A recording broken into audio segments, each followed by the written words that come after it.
basically in zoology it was discovered that the female spider reproduces from the male spider, and then she kills him and throws him outside the home. And then when the kids grow, they also kill the mom spider and they throw her outside the home. Technically, it was discovered that the spider's home is the most bizarre home. It's the worst home ever built. And it was described in the Quran in one verse. In Surah Al-Ankabut verse 41 it says, "And those who take allies other than Allah is like that of a spider who takes a home.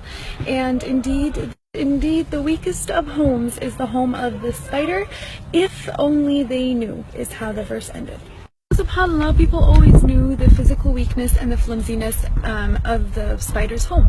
But only in this era were they able to make the connection and comprehend the moral and the spiritual weakness of the spider's home.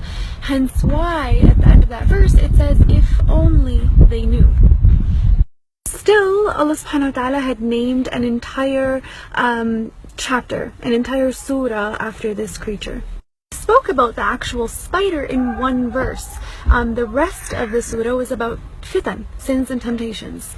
Literally, the second verse in Surah Al-Ankabut says, "And do people think they're going to say we believe, but they're not going to be tempted or tested or tried?" Technically, what's the connection between sins and temptations and the spider's home and the spider's web? Why was that connection made in the Quran? If we actually ponder into it a little bit, we'll realize that the connection and the battle and the intertwinement of fitan and temptations is figuratively, it's like the spider's home, the spider's web.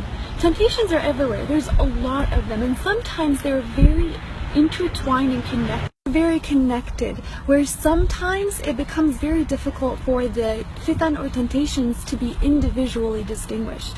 And that's why the comparison was there. A human who falls into the trap of temptation and sins is like a human who figuratively falls into a spider's web, technically. Here's the thing.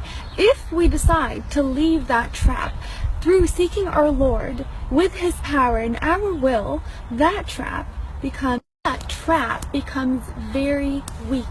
Just like the spider's web, it gets demolished with the touch of a finger. SubhanAllah, I just thought that connection in the Quran was very fascinating, very interesting. May Allah protect us from any fitan and temptations.